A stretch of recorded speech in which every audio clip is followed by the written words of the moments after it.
This is the journey to one Africa. So, you know, let's talk about Sudan. It is sad to see what is happening in Sudan, and I shared before, you know, in my own opinion, why I think that is happening through my you know, Twitter and through my TikTok as well, and even here on YouTube we kept a couple times to talk about it. And I think the main cause is greed, right? That's what is costing a lot of lives in Sudan. Just on Tuesday, a lot of people have been killed, innocent. But if you can give a little bit of recap of the situation in Sudan right now, and what is going on and what is wrong with everything that is happening right now. Okay, first I will take advantage of this conversation to reflect what was happening during the last 4 years since the revolution started. Previously, there was a coup in 1989, was done by the Islamic people, and actually by that time the revolution started. By the time when the coup happened, the revolution started. So it's I can call it a cumulative revolution. We had after the coup, we had like after 1 month, we had the 22 massacre happened to 28 soldiers who resist the coup. And after that, I will just point the main stages. In 2013, also, if you remember the Arab Spring, we also tried to resist in Sudan, and it ended up by killing innocent people and many of the talented youth, and bit by bit they dominate the streets, and it ended by that. Then in in 2010, I want to remind also, in 2010 we unfortunately we separated from South Sudan. This is one of the black point happened in the history of Sudan, and this is one of the consequences of the regime of the Islamic people. South Sudan people are very kind people, very holding much love to us, but you know, politics also always ruin the relation between the people. In 2018, the streets, actually 2019, the streets start to erupt, and most of the youth were demonstrating on the street. And I would like to mention very important, I can call them resist committee. It's like in the neighborhood, people gather and established a committee to how to organize the demonstration. We have three main states in Sudan: the capital Khartoum, Bahri, Durman. So when the people in Durman are in the streets, the police go and attack them. So to alleviate the pressure, people in Bahri also go out and fire the wheels and the trees to block the streets and to prevent the movement of the soldiers. And all this and after all this killing and arresting and humiliating, it ended up by the sit-in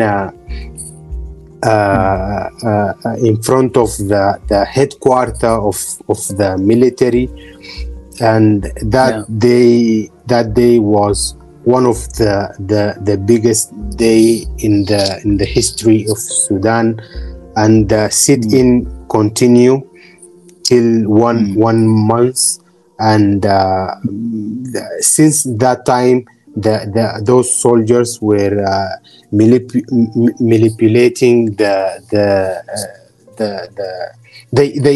they claim they patronize the revolution, but they are not honest.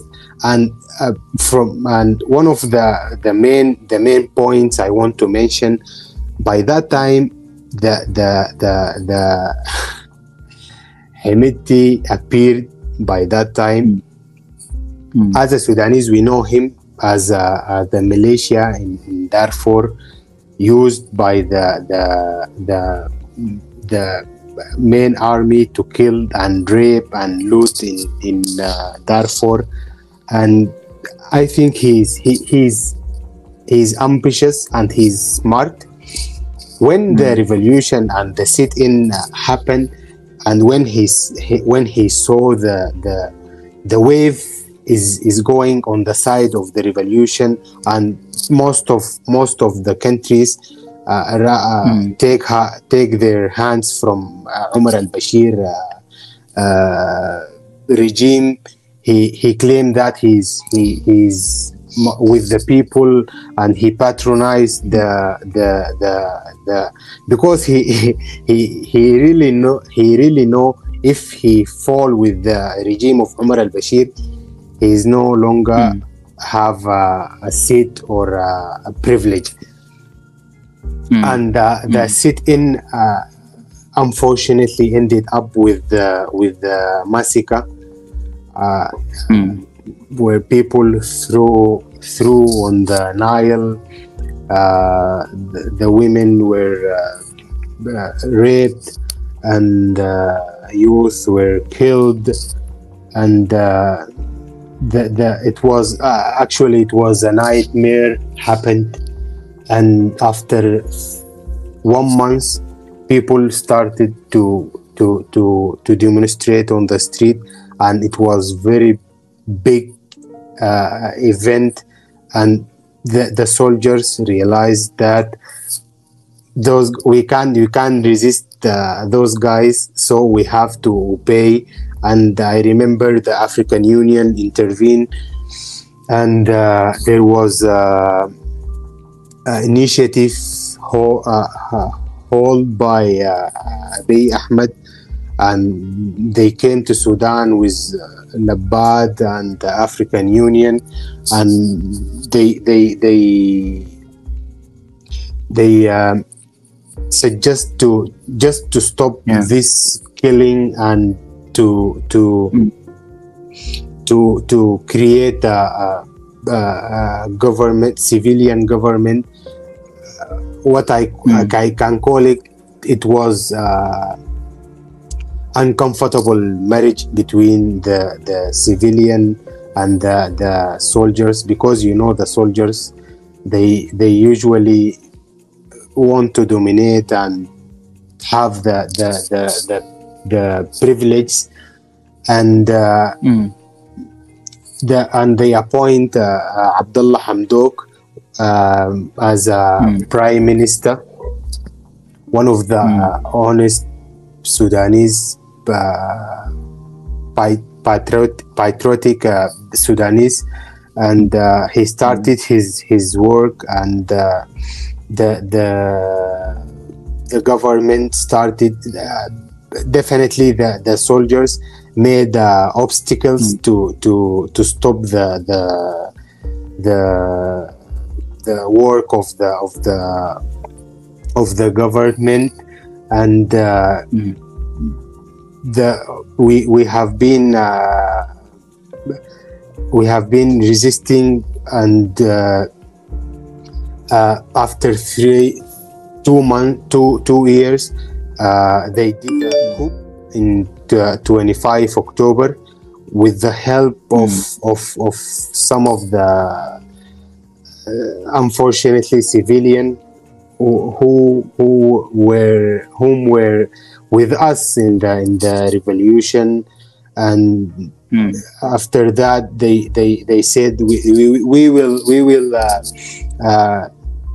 actually they claim that the revolution drilled from its track, and now we are trying to put it in to put it back in the right track, and the streets erupted again. They killed many of the youth, and they said we will establish the government.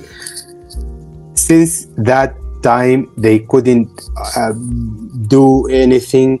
All the support from the entire world stopped, and the program of the financial bank stopped, and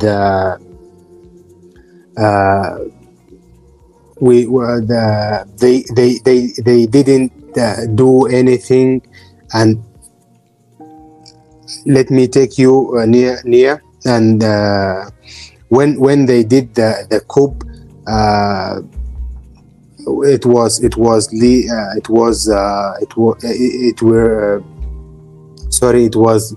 between the RSF and the Sudanese force, and they couldn't control the streets, and because those two soldiers, the head of the country, Abdel Fattah al-Burhan, and his deputy Hamdan Dagalo, both of them, they want to lead the country and to enjoy the privilege, but they ended up by this war. And the funniest thing, both of them, they are claiming we are with the revolution and we are with the people. And there was a time, both of them, they were killing the people in the street. It's a very bad story what's happening nowadays in Sudan. It's actually useless war. Who is paying? The Sudanese are paying the price. None of them are affected by this war.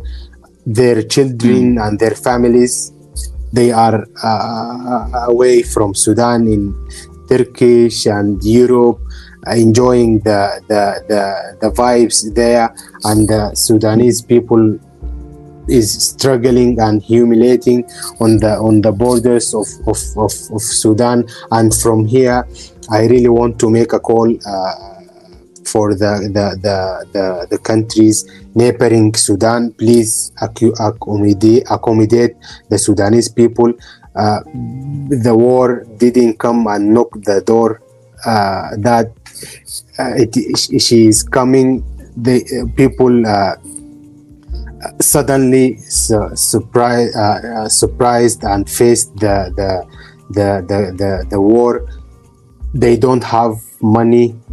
They just fled from trying to find a safe place or shelter to protect themselves.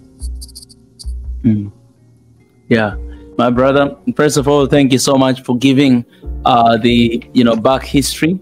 I believe a lot of people who did not really know the pattern of what has been happening in Sudan, at least they have a picture of what has been happening.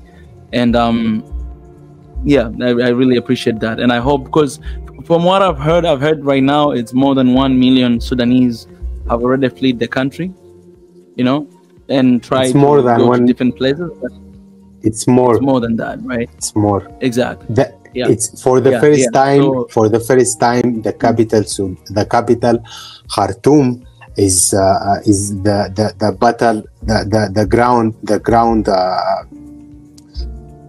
battleground. The region of Darfur. Since we was born, we are hearing rape and forced displacement and looting and genocide, all the war crimes happening in Darfur. But this time, now it's happening in the capital. Yeah. Oh man.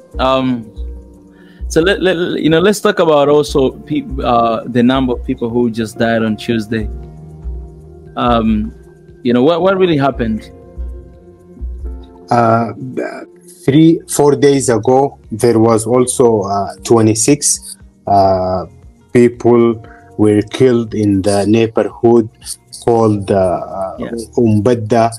And I also want to remind you something, because the blackout of the electricity in most of the neighborhood in Sudan, and there is no connection. Even it's very difficult to find to make a simple call, even without internet. So we are very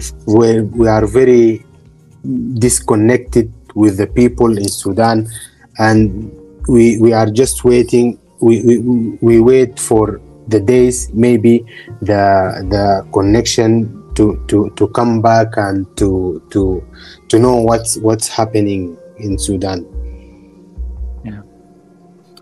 So even people that do not know, and the numbers, it's not. You don't know the real number of the people who were killed. Yeah, man. What is so sad is that these people are civilians, man. But what do you think is gonna take for this war to stop? Because this is the war between two giants. All right. What do you think what will take for this to start? Because I kind of feel like the end of this war, it depends on these two leaders that I have in the in this post. And what do you think it would take for this to stop? Let me reflect to you the Sudanese point of view. 90% of the Sudanese is not in a side with one of the party. They know this is not their war, though the leader of the Sudanese force claimed that, and he made a call for the Sudanese youth who can hold the weapons to go and fight with the Sudanese army. And he said, this is the war of the dignity. We have to regain our dignity. And both of the warring parties are humiliating the Sudanese and abuse them on the street or on the stop points when they are trying to survive from the war. They take their mobile phone and any valuable items they took from their home. Unfortunate. So if someone is if someone my question is, if someone is watching this and have no idea who is fighting who, what would you say? Because we know that there's a current leader of the military leader of Sudan, and also there's this another guy. So who is fighting who? Are civilians fighting with the military, in Sudan? Or who is fighting who? you can't call it civil war. Yeah. Because it's the Sudanese caught on the middle of this war. You can't call it. It's a war between the Sudanese armed force and the rapid support force. Oh, rapid support. So this rapid support force, where's this force coming from? Like, are they from the opposition party or? As I told you, this force created by the former President Omar al-Bashir, because we had a weapon holder was where fighting the Omar al-Bashir regime, and because you can't involve, by that time you can't involve the Sudanese army to fight those guys, so he created the rapid support forces to fight them, because they share the same region, and the rapid support force know the title or the ground of the region of Darfur. So he used them to fight the weapon holders. Yeah. So basically, Bashir, he was taken out by the military regime, right? And what he's trying to do is that he's not accepting that by using his own kind of like people to fight against the military regime that took over the government, right? Sorry? Oh, I'm saying, so basically, Bashir, he used to be a president. He's a former president who was taken down by the military, right? And what he's doing is that he's trying to fight back his way back to the government, right? Is that what you're trying to say? No, what I was trying to say. Yeah. We had weapon holders. Yeah. They were resisting the regime of Omar al-Bashir in the region of Darfur. Yeah. And Omar al-Bashir, he didn't want to fight with the Sudanese army. So he created this militia. That time was 2003. He created this militia to fight those people. In 2013, he legalized the militia, and he named it Rapid Support Force, and he created special account in the ministry of finance to provide them with to face their salaries. And by that time it was around 20,000 soldiers. It wasn't a big military, but after the revolution, and it become more than people say 130,000 or 100,000 soldiers. Yeah.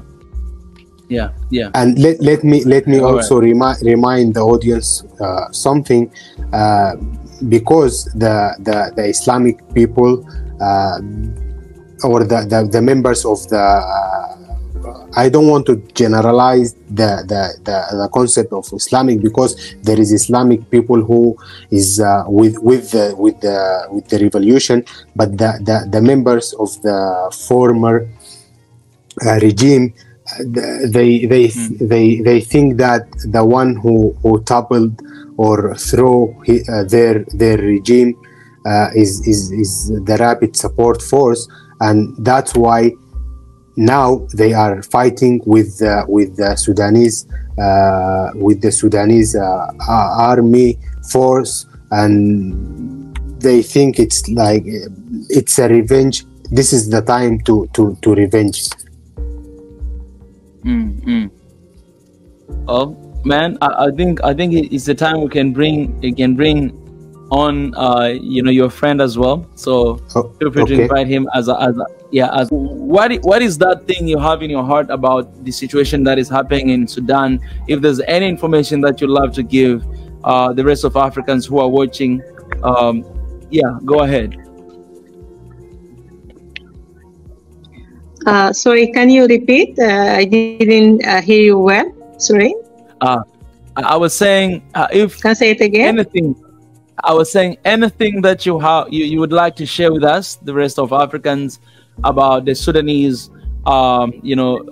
situation that is happening right now, and what do you think should be done to at least to change what is happening there? Yes. Yeah, thank you so much for availing this opportunity for Sudanese people to talk about the situation taking place right now in Sudan. Just to inform your audience that the war, this ugly war, started on the 15th of April. Now we are about to complete 6 months since this war started.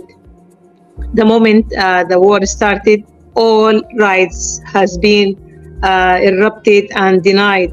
Right to electricity, right to the internet, right to water, right even to be in peace. So the war started in Khartoum, the capital city. The people forced to leave their homes and houses, and they fled to safer places. Some of them fled to the neighboring countries. Some of them fled to the safer states in Sudan.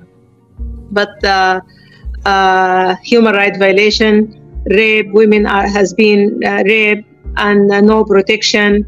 Really, people are suffering from the war in Sudan, and also in the west part of Sudan.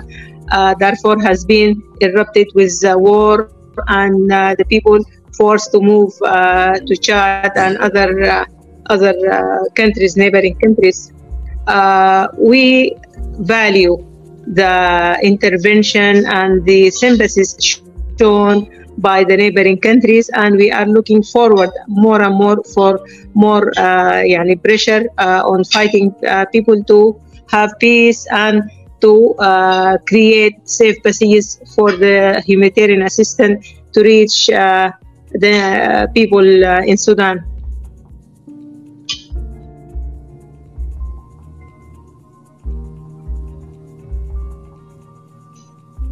Yes, madam.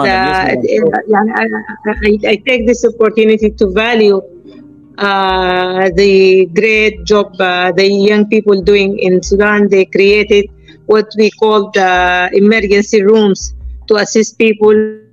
They just distribute food, and they cook food, distribute it to the people. The elderly people, they are being moved from Khartoum to another city.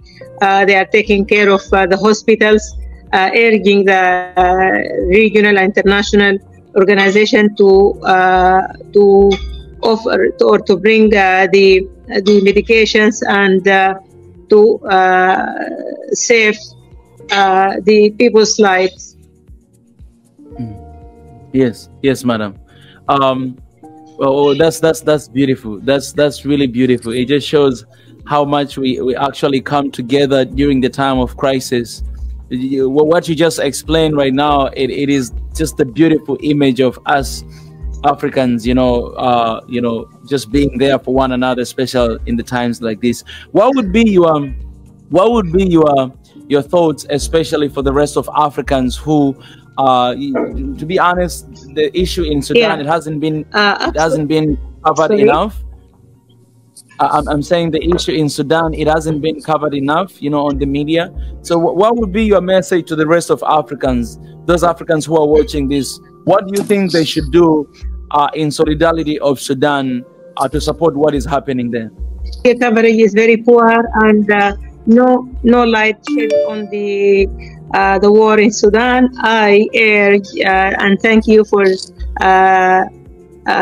bringing this matter for your channel, and we urge young people in the social media to talk about it, and they need to reach out and reflect what is happening in Sudan and call for peace for Sudan. African country, any war in any African country affect immediately the neighboring country and the continent as whole. So we don't need and we don't want this war to spread all over Africa. And actually, we shouldn't allow people to have this proxy war in our lands. We need to stop this. Yeah, exactly. You said it right, because it's costing a lot of our lives and our people. And also, if there's any way practically that we can support as Africans, if that like there's I know you've spoken about humanitarian aids and all those stuff. If there's any way that the rest of Africans, let's say they want to support, they want to contribute to the cause, if there's any, let's say, organization that you may connect us with, or any people that you can reach out to and send our support, we'll appreciate as well to if you guys could share that with us as well. Yeah. I think young people in Africa can do a lot. They can run a campaign for donation, and we can use your channel, the media, to spread the word about the campaign for humanitarian assistance and livelihood tools for Sudanese people in Sudan and in the borders and in the neighboring countries who are suffering really from very hard situation there. So the specific ask or the specific proposal is to run a young people campaign for Sudan. All for Sudan. We can say, we can call it Africa for Sudan. Yeah. I love that. Even after this conversation, I'll invite you guys in the group that we already have of Sudanese, so that we may come up with something that we can present to our audience here and try to see how can we support in any means. And I think, a lot of people are willing to do that. So let me ask you this, Madam Samia Hamid. What do you think should be done by organization like African Union for what is happening there in Sudan right now? African Union, or even EAC, East African Community, or even those leaders in Sudan right now. What do you think they should do to stop what is happening? Actually, right now, African Union has created a platform to mediate for stop the war, and IGAD as well. Also, it is a sub-regional platform for the same purpose. But I think now it is 6 months, so we don't want it to take longer than this. They need to take immediate action to stop the war, to create safe passages, and to assist Sudanese people to go to normal, to build their nation.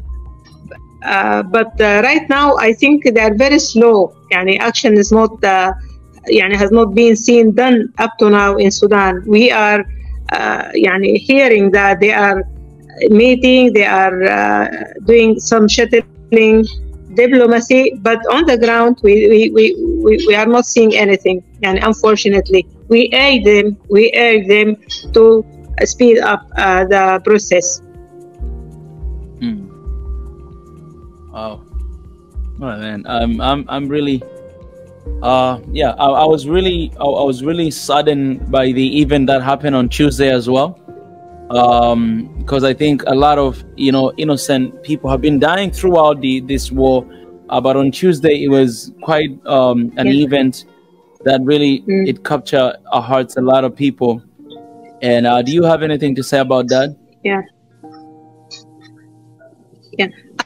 actually يعني what is يعني make us sad, you know, the fighting parties, the two fighting parties, يعني the innocent, the civilians people are who died from this war is more than the fighting the soldiers from the two parties. I think this is ridiculous. We can't lose lives like this. The human beings are valuable, and it is the real wealth of the Sudan, and we don't want to lose people by bullets or by يعني don't have access to food or medication. So we think we need to put an end, immediate end to this ugly war. We are with you. We are with you, madam. Like here at Swahili Nation, one of our mission is to have one Africa in our generation, and we have a petition going on right now.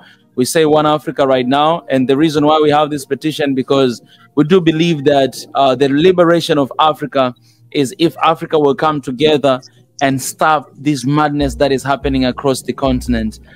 So this petition, guys, if you're joining right now, please make sure to read and you can sign the petition. We're sending this petition to African Union, to African heads of states and Pan-African Parliament to demand one Africa right now. If you have one Africa, then issues like this, what will happen right now? Just African Union will send the troops of African Union of one Africa to Sudan to stop this madness that is happening and to save our people. You know what I'm saying? Because, you know, it's useless if we have the country that it doesn't have, you know, anyone, you know, because a lot of people are dying and a lot of people are fleeing away from their own country, their own land. And this is madness. And our madam here was just telling us that the number of civilians that have died, it's more than, you know, soldiers that are fighting. So this is about the people, you know, and I think it's a moment for us to come together and to rebuke this. So for all Africans who are watching, please spread the word on our social media. Things are not just happening in the West Africa, but it's happening here in Sudan. And we have our brothers and sisters who are dying. So we got to raise our voices for our brothers and sisters as well.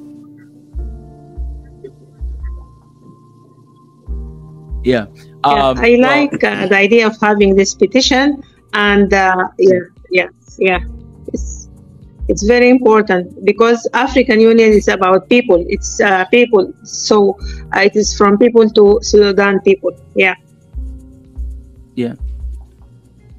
Absolutely.